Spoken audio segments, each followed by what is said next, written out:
The world is changing at breathtaking speeds, with trends and fads popping up and passing away at breakneck pace. Against that backdrop of nearly constant upheaval, we welcome you to the Sunday Scotch Society.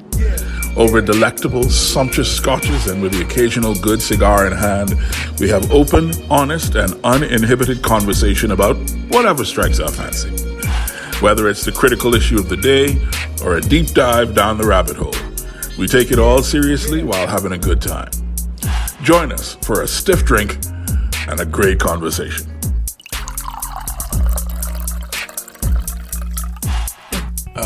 Last week we sipped a rye bourbon, which you had some very positive things to say about. Before we get to this week's tipple, now that we've had some time to let that recollection sit and stew and marinate, do you have any particular thoughts about the Whistle Pig 10-year-old small batch rye whiskey? I think the essence for me is that it conjures up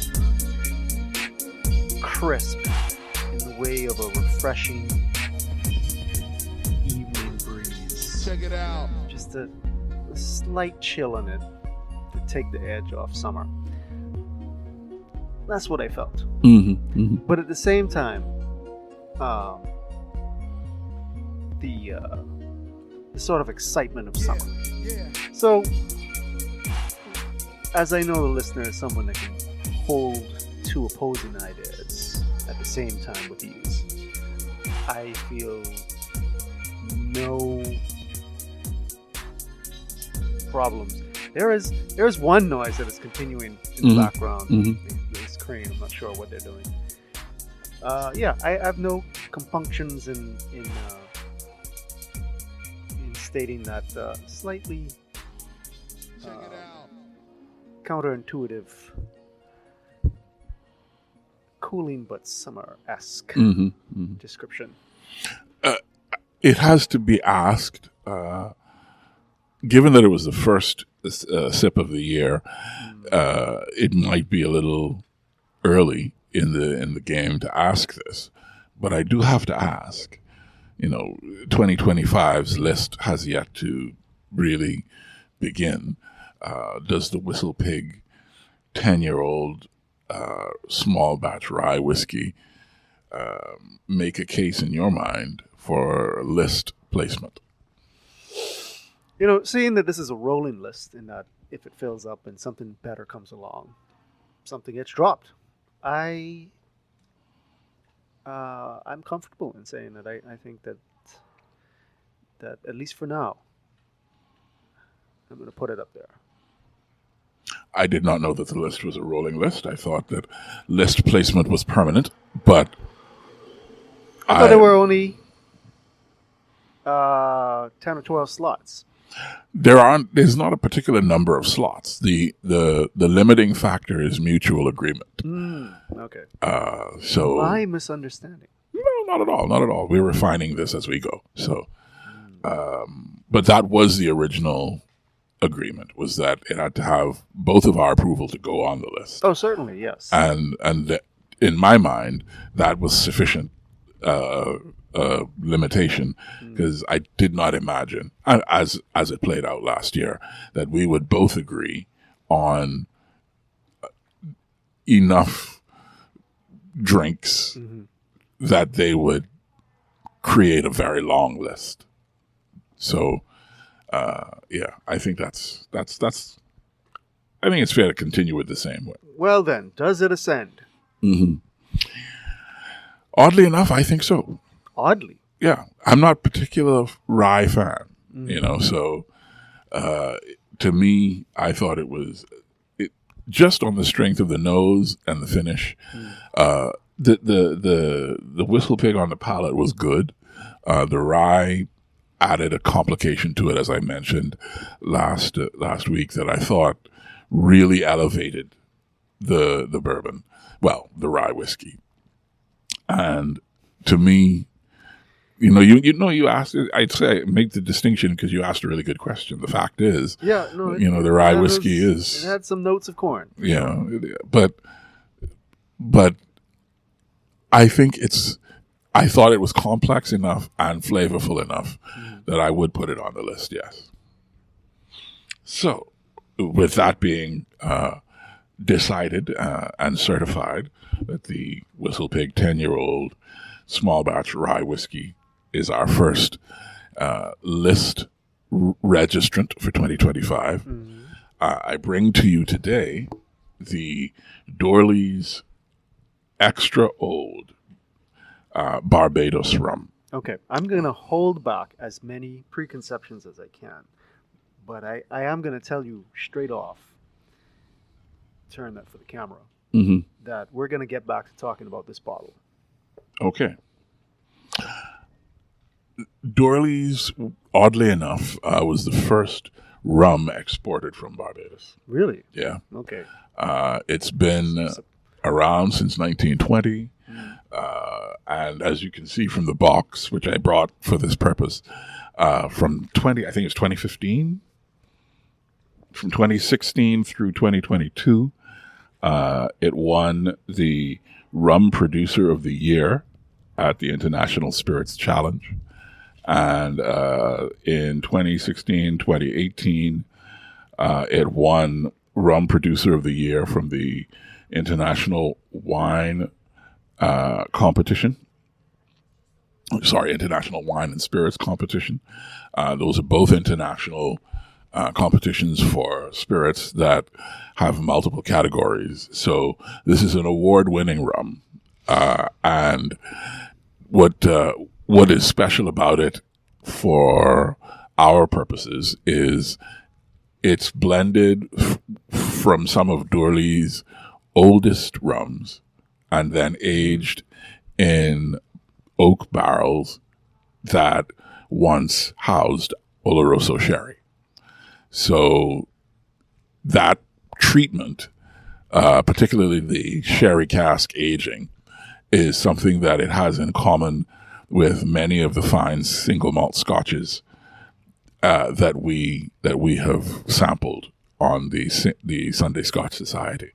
So that's something that I am interested to see whether or not it shows up on the palate, and I look forward to your responses to this particular tipple. I invite you, sir, to do the thing. Well then, how could I refuse such a gracious and gently stated invitation?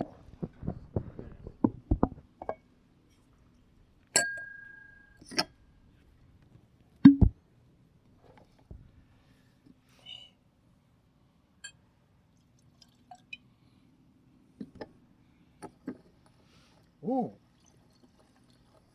Nose coming off just the bottle is oh. That's what I'm saying.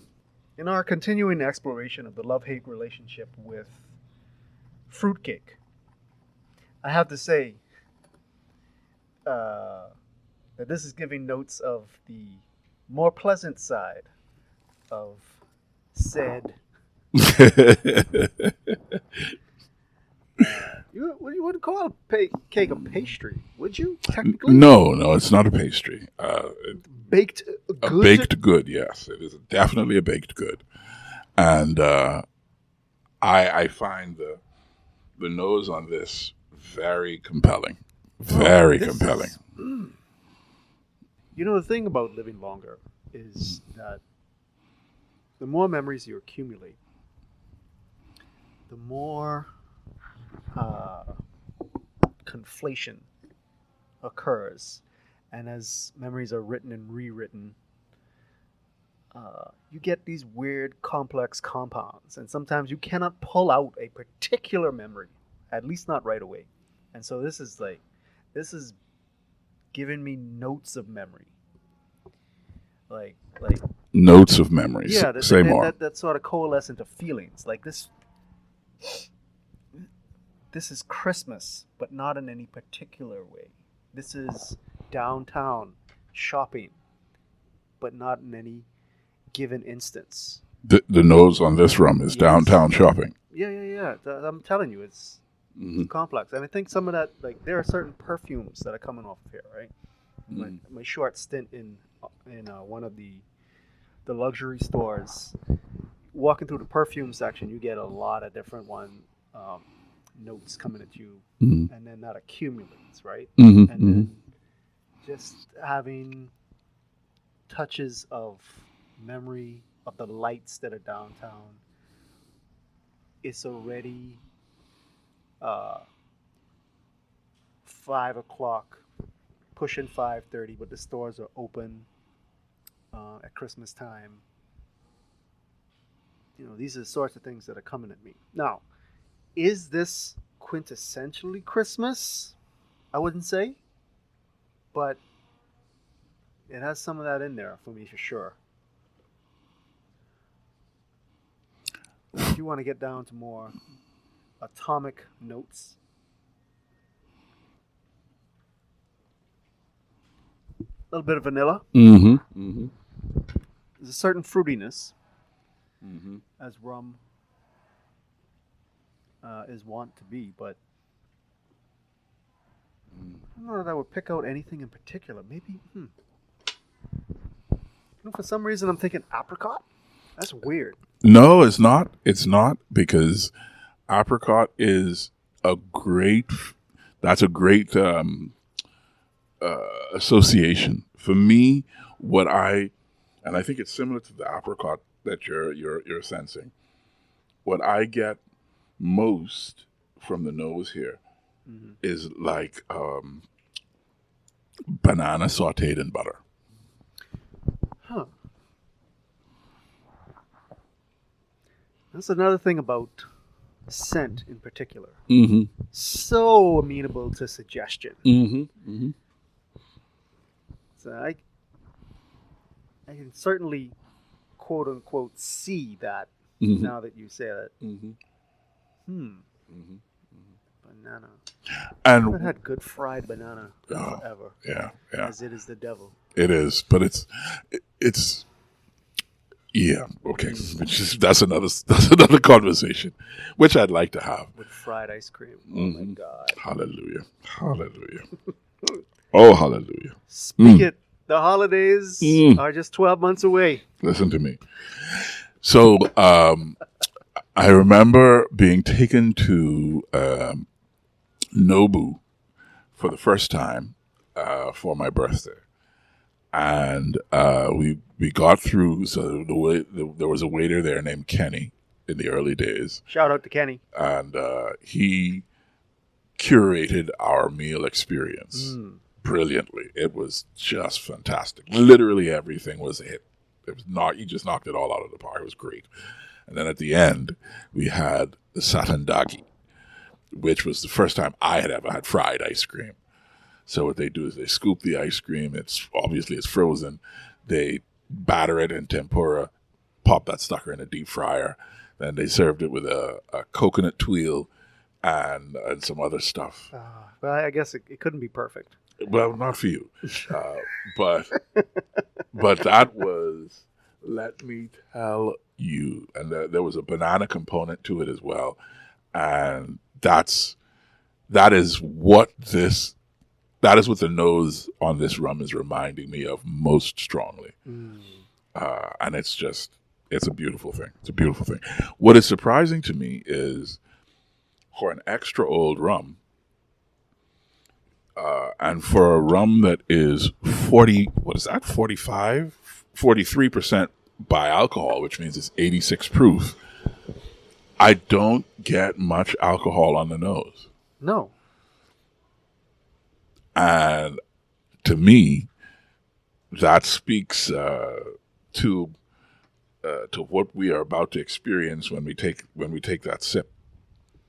We'll see. And the legs on this are nice, Yeah, I mean, this is quite a thick. Yeah, but that's the thing, right? The oak barrels that give that oil, with the particularly the seasoning from aging the sherry in there, it those nice legs and that subtle sweetness from the nose, those are characteristic of that kind of aging. So we'll really have to sip it to find its distinctiveness.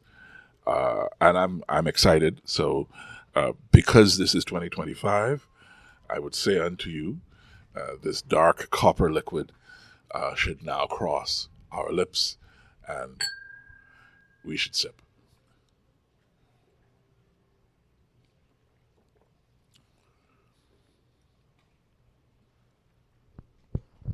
Please. Nothing to say yet. Still taking that in. You know, that's a pleasantly soft sip on the palate that quickly develops and continues. The finish on this is quite long. I agree with that. And the spice and spike that occurs is not, like, you are not forewarned on the tongue. Of course, The nose doesn't tell you yeah, how spicy it is. no, nor the tongue. At first, anyway. It's not until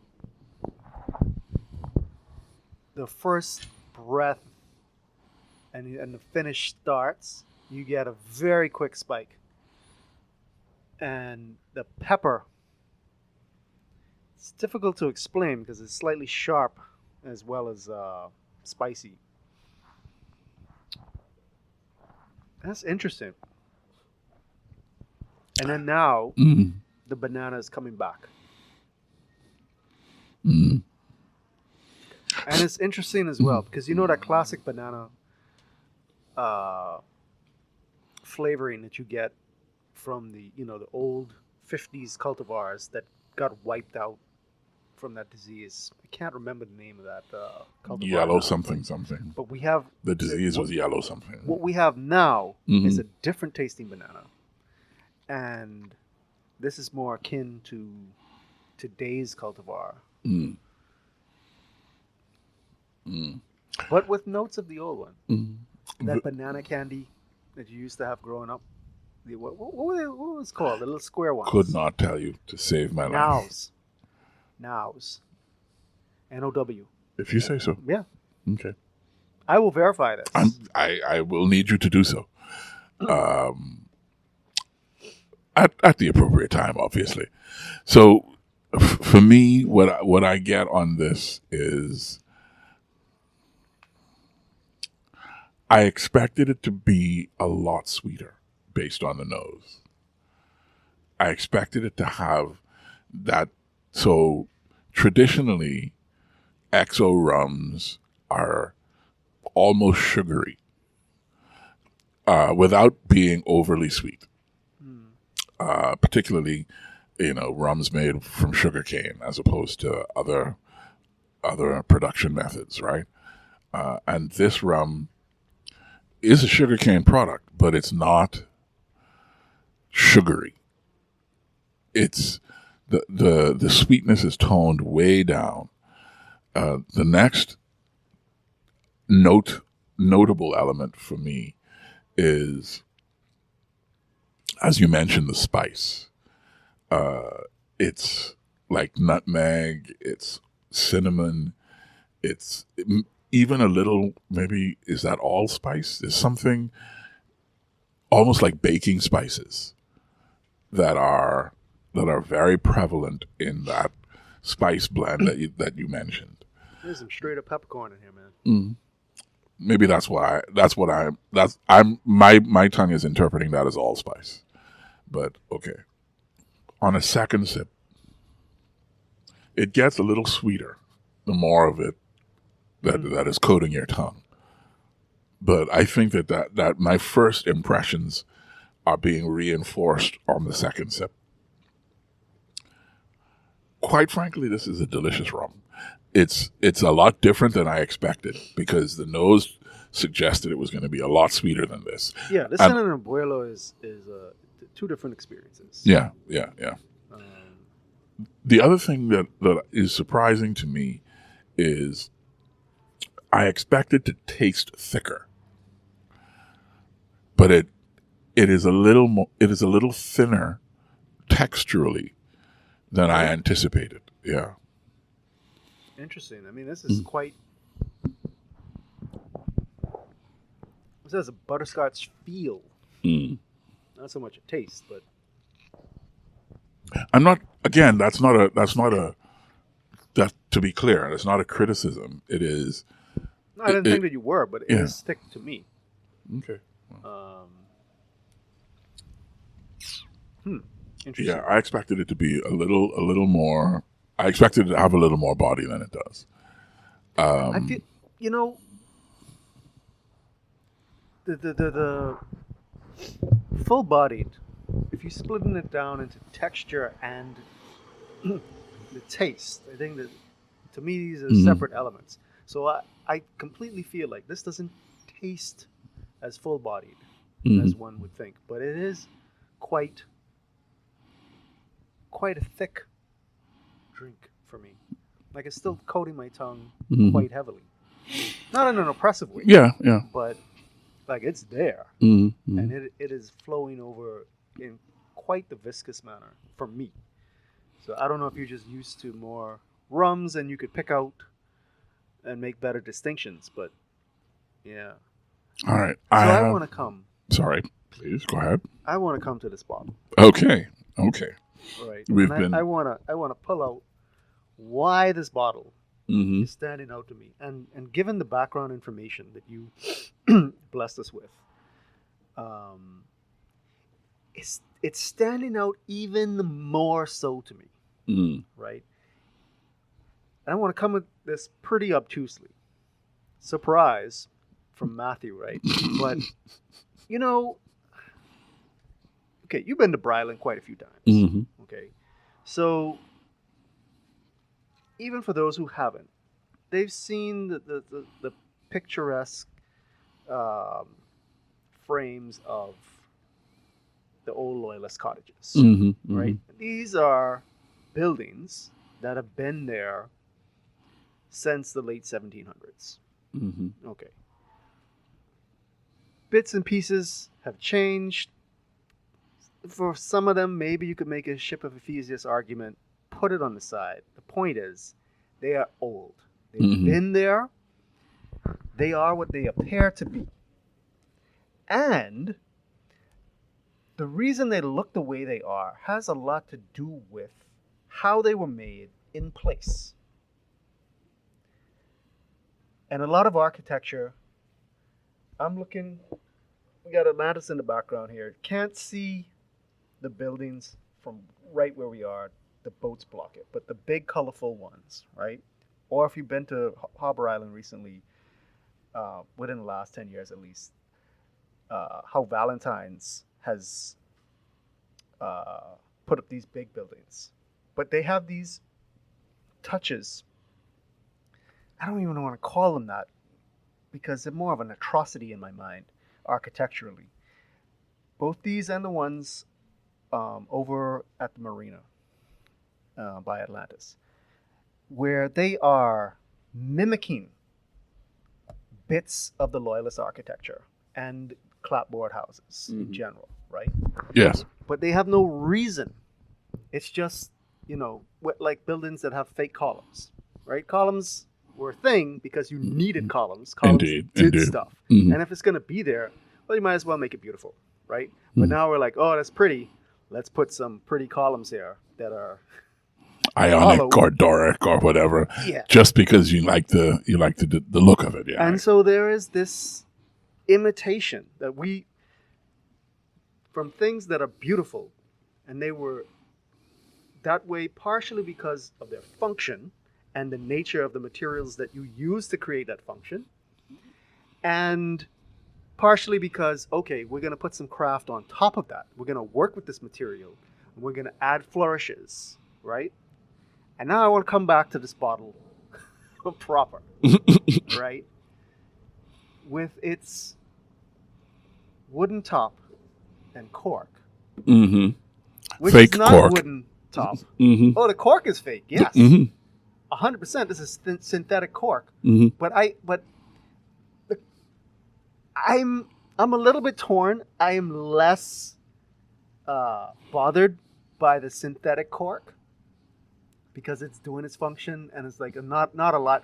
It's not trying to look like it doesn't have speckled bits No, it like doesn't. true cork, right? Yes, yes. So at least it's not trying that hard. Mm-hmm. Mm-hmm. But the cap itself, like this is not wood. If this is wood, I will eat it. But they've decided, okay, we're gonna make this cap look like wood, right? Mm-hmm. And then as we move down, of course, there's this metal, which ends, the strap around the neck, Mm-hmm. and then this seal of a metal, right, Mm-hmm. which is 100% plastic, Made to look like wax. made to look like a wax impression. Yes. Yes. So, like, that is what immediately caught my eye about this bottle, and Mhm. I'm like,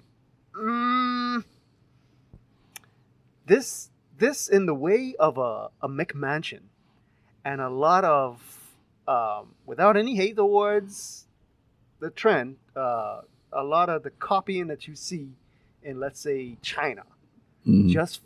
just to reference an aesthetic, Mhm. not to actually embody any of the elements and the good that come from them.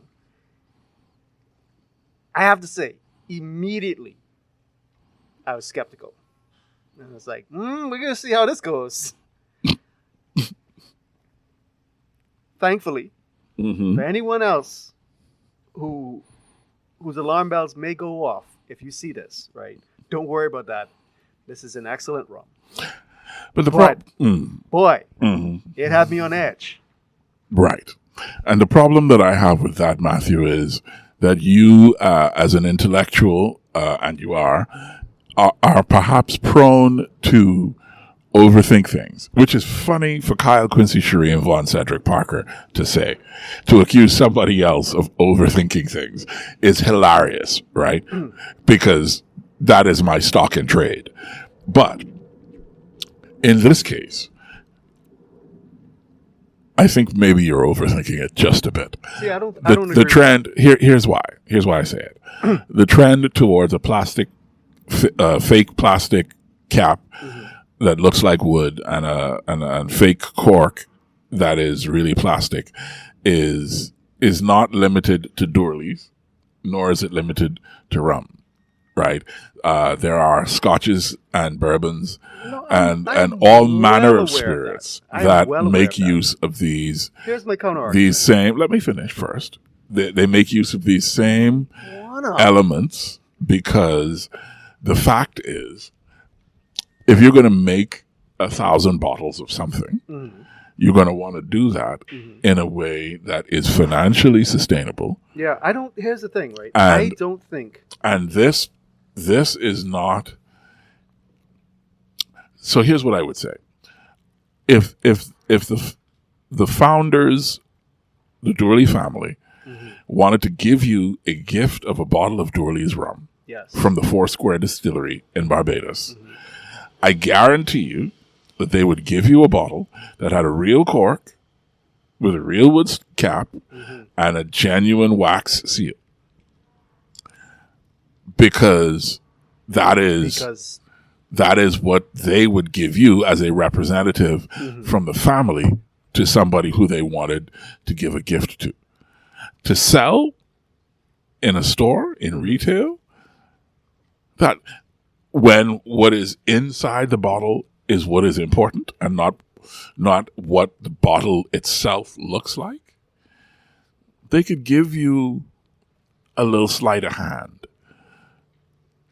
They could give you a little, shuffle, because the point here is they want to represent a certain thing, not Yeah, but- necessarily Look, give you that certain thing every time, especially I'm going to assume when that you are speaking to the listener because I know that you know that I know what you're saying.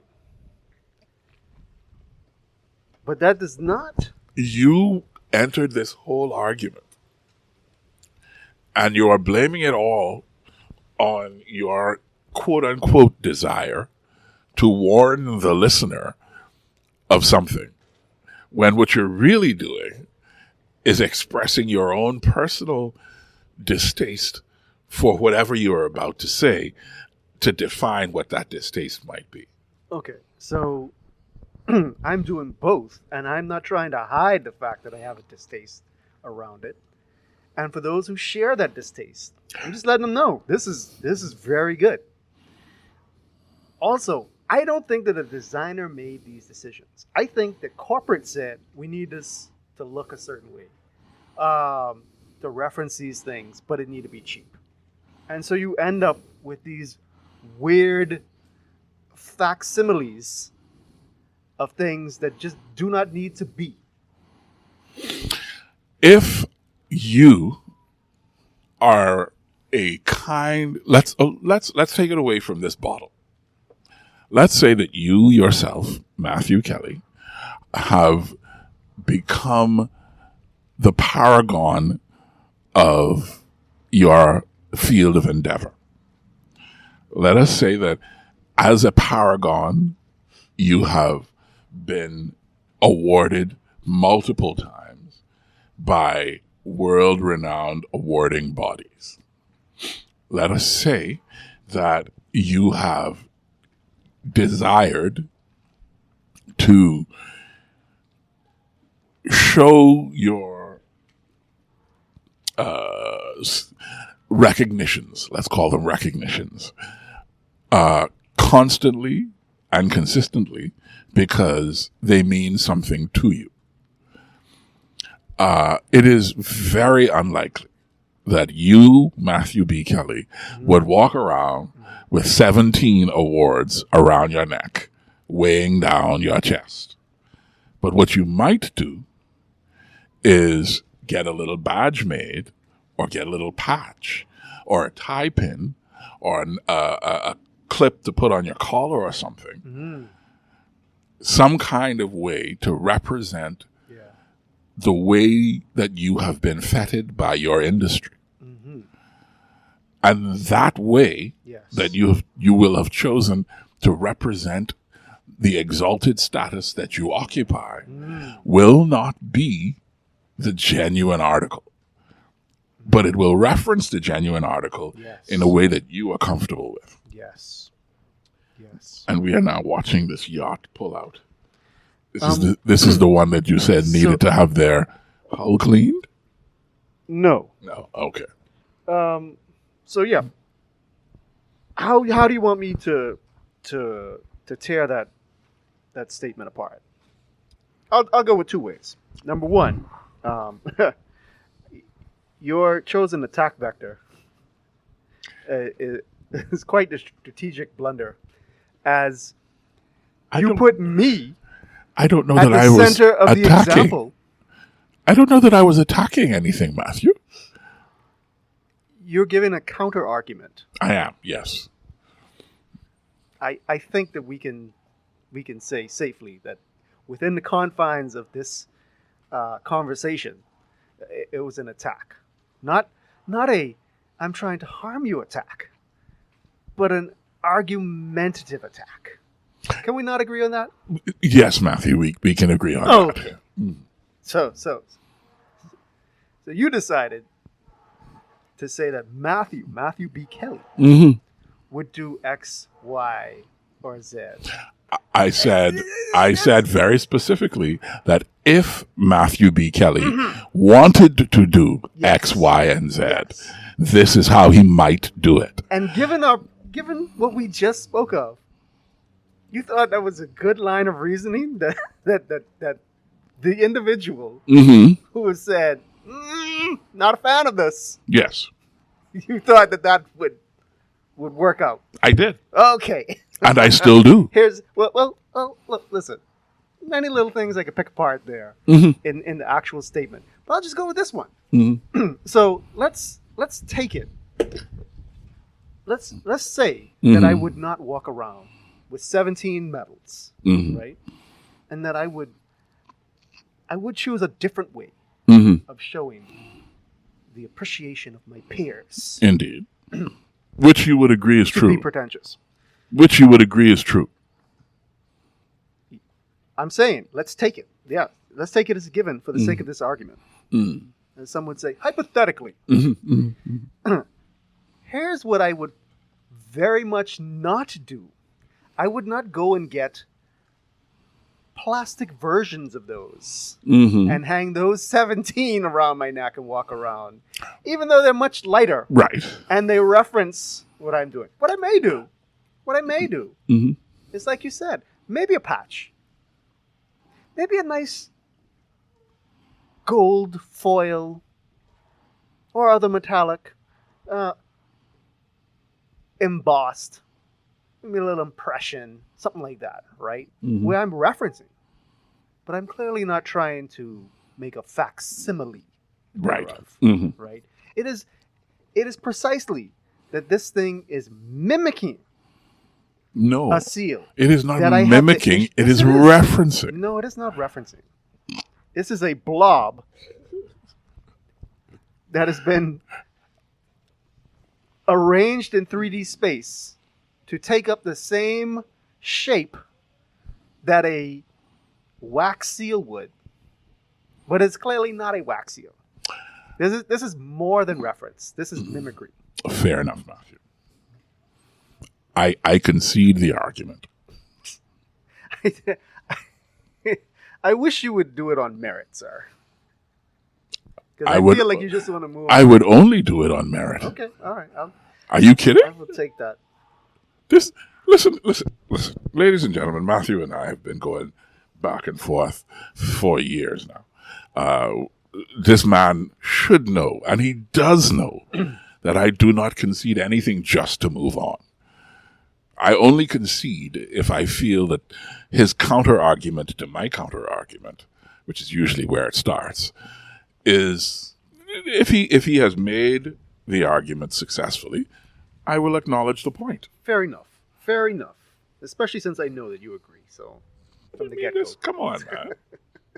You know, Listen. that's how we go. This sounds so nice that.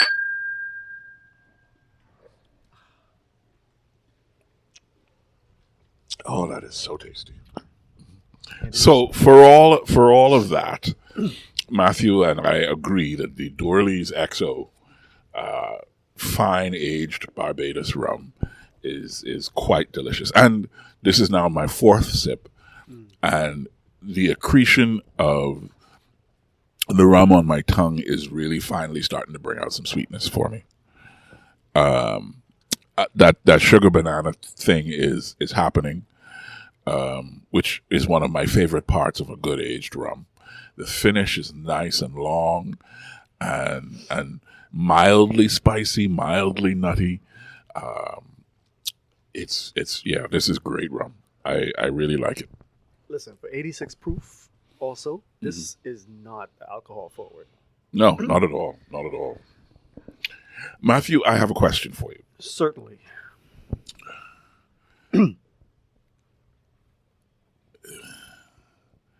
2025 is upon us. Indeed. 12,025 is here. 12,025 HE is here. Last week we spoke about what our personal agendas might be for the year. With the remaining time for this particular argument, I would like to find out from you what you think 2025 is likely to bring in terms of the Bahamas' future in this year. Whether that's politics, whether that's the arts, whether that's culture, industry, religion, whatever. What do you think will be the likely outcomes of 2025 in the Commonwealth of the Bahamas? I put to you as a beginning the fact that the United States has chosen to go back to Donald Trump as president, and his first thoughts were to annex Canada and buy Greenland and change the name of the Gulf of Mexico to the Gulf of America, suggest that our relations with our neighbor to the north might enter a different sort of relationship.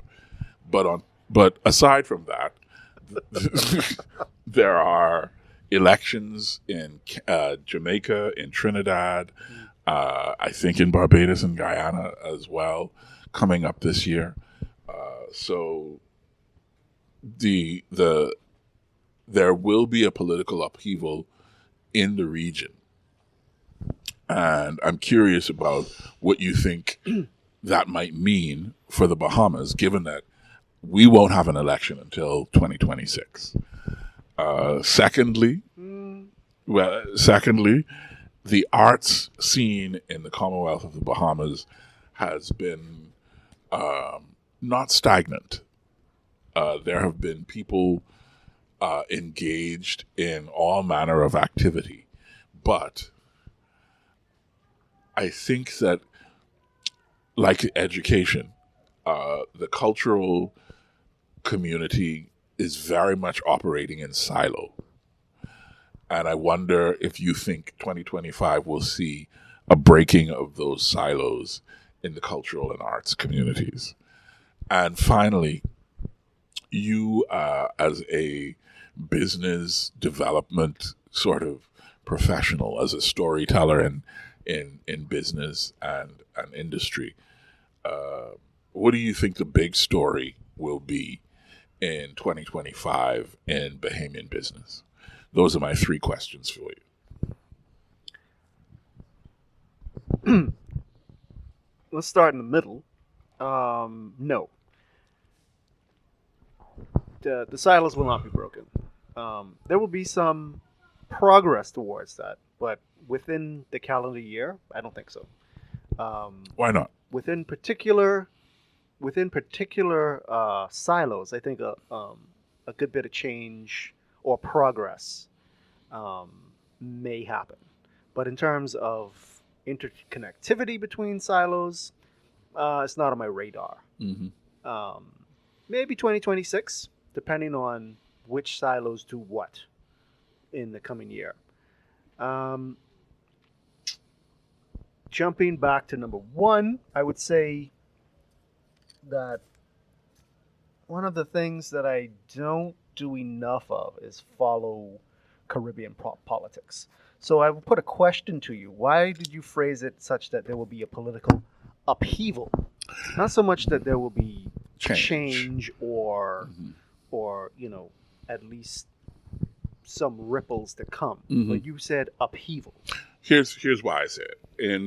In Trinidad and Tobago at the present moment, mm-hmm. They are operating under a state of emergency. Yes, because this much I am aware of. Yeah, indeed. Because the government of the day is finally admitting that the level of crime, mm-hmm. particularly crime against the person, is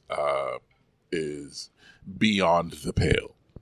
Jamaica last year had a state of emergency declared for similar reasons. Mm-hmm. And the fact is that crime against the person is one of the most crucial elements of election campaigns around the region. Mm-hmm. And what I think will happen will be that these elections will be a referendum on how crime is addressed. And I think when I say political upheaval, what I expect is that whoever the new government is in Trinidad and Tobago, mm-hmm. in Jamaica, wherever else there are elections this year, I think those governments are going to be incredibly aggressive with regard to how they address crime. And I think that the aggressiveness of the government will lead to, I don't want to say unrest in these countries, but the region will definitely go through some significant changes. And what I expect for the Bahamas is that our monkey see, monkey do community, the fact, I expect that we will be pressing the government of the day to address crime as seriously as these new governments will be addressing crime. Yeah. And I think that that will lead to maybe upheaval is a strong word, but at the present moment, that's the word that I think. Maybe I'm wrong, but that's what I think. And I think that that's why I phrased it that way, because I think that the response to crime from whoever the new governments are or will be in these other countries will create social problems that will bleed across borders. And then when you put all of that in the context of the region trying to deal with Donald Trump, I think that there will be some issues. Yeah, I think predictions in politics very difficult, especially when you don't have any information gathering, really. So you just intuiting trends for the most part. 6 months is a long time in politics, as they like to say. Yeah, it is. And I think that, especially with a personality as volatile as Trump's, what happens will be very much down to some particular thing on some particular day. Just craziness. Just crazy. That we're talking about the President of the United States, arguably the most powerful individual in the world. Yes. Being susceptible to movements and decisions that will shake the foundations of our country and our culture in this region, just based on if he wakes up on the wrong side of the bed, is frightening. For sure, but I'm not in a position where I felt like post 2016, where, for a number of reasons, but one being that I think that the design of the U.S. government, in terms of the systems overall, there are lots and lots of problems. Don't get me wrong, right? Mm-hmm. But the forethought and the updating of those systems over the years has proven to be resilient. Indeed.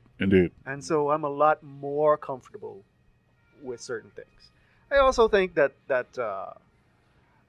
as I told a friend last year who was pointing out the craziness of Republicans, I was like, I do not disagree with you. I just think that the other side is crazy too. Mm-hmm. You know, I'm a person where, let's look at individuals, right? But in the political landscape, we don't have that luxury right now. And maybe we never will. Maybe those systems are not stable enough to emerge and persist. But yeah, I am not as worried as one would be, as I was in 2016, etc. Yeah. Now the thing is, right? I'm not convinced that an election is out for this year. I don't think the decision has been made yet. This is pure speculation. Of course. I'm not point on anything. There's an obvious ramp up right now, and so I think that leaves cards on the table for reacting to the moves that are being made, and just they still have the space to take the temperature as to whether or not they want to ring the bell this year. The problem with that is the last time there was a snap election, an early snap election. Yeah. The government that called the snap election lost overwhelmingly. Yeah, for sure. Despite the confidence of the man calling the election, that he would win. I think he was in way more of a silo than the prime minister is now. Which is not to say that Davis necessarily has his finger on the pulse. Yeah, or is looking at the map objectively, or is anticipating. It's a chaotic thing. But I do think that he's reserving options at the moment. I don't think that an election this year is off the table. Well, the constitutional mandate is that it has to happen before September 16th. 2026. Yeah. That's it. Anytime before that is really up to his discretion. I wanted to clarify one thing. It's Jamaica, Guyana, Belize, St. Vincent and the Grenadines, and Suriname, as well as Trinidad and Tobago, who all have elections this year. Those are so that landscape is super important. One thing, the last thing I want to say about that question is that Cuba is in a very interesting position right now. Mm-hmm. And I think that a lot of things are going to play out this year with regards to Cuba. And maybe we don't see the externalities of it until 2026, but maybe we do. Mm-hmm. Primary amongst these things is that the energy infrastructure is absolutely crumbling now. Like, it's been aging out for a long time, but they are having constant blackouts, long swaths of no power. There are mandates now that businesses provide, I think, half of their own power. So, thankfully, we're at a technological level where you could pull in a lot of solar now, right? But where's the money coming from? Mm-hmm. Who's going to invest that? My understanding, and this is like very super peripheral, that even the Chinese are a little bit hesitant to go in, because even when you're pumping out lots of money, like, you want some return somewhere. You don't want it to be a total loss. And Cuba in particular hasn't been about making returns on anything for anyone. Yeah.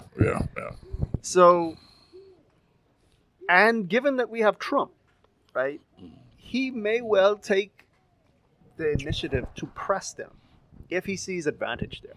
So I think that may further complicate the Caribbean or Caribbean, as I was told. We're not. How did the Beijing guy say? Have you ever heard of Caribs? That's a good question. Caribs. It's a very good question. Caribbean. Very good question. I support him 100%.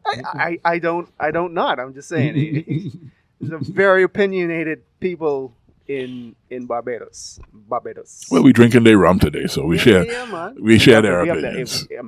We have to embody that. Yes. Yeah. So, yeah, I don't disagree with you that there will be pressure. People saying, well, that's what they're doing in Jamaica, that's what they're doing in Trinidad, yada, yada, yada. There's only so many yadas, and then you're going to get to, very quickly in Bahama land, hang them. Mm-hmm. Mm-hmm. Right? Mm-hmm. One of the topics this week was, we did not vote against the movement to pause capital punishment around the world. We abstained the vote this time. Oh my God. They're coming for our nooses. They surely are, as well they should, in my humble opinion. Right, I'm just saying, like that's gonna be like right up there in the crime thing, and then so that's all gonna get mixed up in things, and I think that the Davis administration is gonna look at that and determine, okay, just probabilistically, you got a better chance now or later. Yeah. So I think you're right, but I don't think there's any upside at this point to an early election. No, but okay, after the elections in other countries, when their anti-crime policies roll out, but let's be clear, that's a different conversation. I think I 100% agree with you, but I also think, to add this to the calculation, the reduction in VAT on food is a straight up political calculation, not just to keep the people calm now, but as a lead up to election.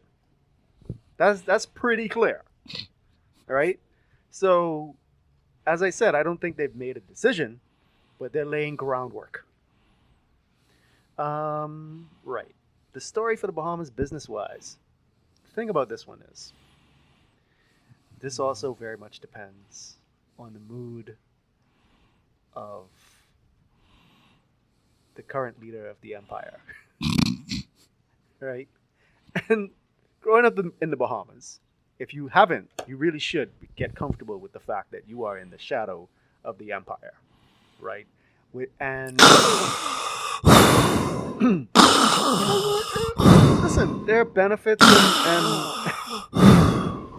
and Yes, cons Emperor. to being in the empire. The Empire Strikes Back. Order I'm sorry, ladies and gentlemen. I couldn't help it. I'm sorry. Order must be maintained, right? Yes. So, are you? Just to be clear, yeah. Are you saying that Brave Davis is Emperor Palpatine? No. I'm saying that the president of the United States of America sits it's at Donald the head Trump of the empire. who is Palpatine. Okay, that makes a lot more sense. No. To be clear, I didn't say Trump on purpose because whoever sits there, Obama, Biden, Trump, they are all Palpatine. They sit in the chair. Okay, the chair is Palpatine. I see. And who are the Dark Lords of the Sith? Well, according to some people, it's a deep state, and according to other people, it's certain great men of history. Of course. And according to other people, it's the devil himself. Yeah, well. Which we need to talk about the devil. Do we? On this podcast. Do we really? I don't know that we really do. I really don't know that we do. Yeah, man. Yeah. You get Stephen on here, and we'll talk. Listen, I don't want my car to get burned down, okay? All right? As long as you and Stephen are willing to take personal responsibility for whatever is said, I'm happy to have that conversation. Okay, right. So the story for the Bahamas, in general, I think things are pretty status quo. There are some things afoot that change things here and there, but I don't see a lot of huge moves affecting us just because of the way our economy works, right? Mm-hmm. So that things that are very disruptive in other places have a lag time here, not because of our access to them, but just their applicability to the main industry of tourism, right? As robots become mobile and super capable and available, I think you see a completely different landscape starting to emerge very, very quickly. Is that 2025? No. So I don't see a lot. I have to say that once again, I think that this is going to be a year of lamentations of what we could be exporting to the world, and just not hitting the mark. So, yeah, overall, it's going to get hot. It's going to get cold. We're going to live our lives. Not too much is going to change. And if certain people in the world, especially far to the east of us, in Europe / Asia, don't set off a nuclear holocaust, we'll be all right. All right. But unfortunately, that's not off the table either. It isn't. The ship of Theseus, ladies and gentlemen, is a philosophical argument that suggests, and Matthew makes a very safe assumption. Theseus? You did. My God. You did, but that's okay. Yeah. The ship of Theseus argument is, if a ship is made of wood and you continually replace all of the pieces of the ship, let's say you replace them with metal, is the ship that has been completely replaced? No, yeah, well, the argument is more specific about, if you replace a piece with something that looks exactly like it, so it's not even metal, and comes back to port 10 years later, every piece has been replaced, but it looks exactly the same. Is it still the ship of Theseus? Is Theseus, yeah. Yeah, it's a great philosophical conundrum. Plutarch has commented on it, and Seneca and a bunch of other people. And now Matthew B. Kelly has added his name to the list I of have great sullied philosophers. this thing. You have not. You have not. All right, folks. That's our conversation for the day. Matthew, the Dorley's XO strikes me as, bottle aside, a Bottle delicious decoration aside. a delicious tipple, absolutely worthy of a good sip Yes. on a nice breezy afternoon. Any thoughts? Final. No, I wish everybody a grand 12,025 for the Holocene. Yeah, okay. Ladies and gentlemen, you've been listening to the Sunday Scotch Society. You know who Matthew B. Kelly is. You know who I am. Make of that what you will. We'll see you another time. That's the Robia, my brother. Ciao.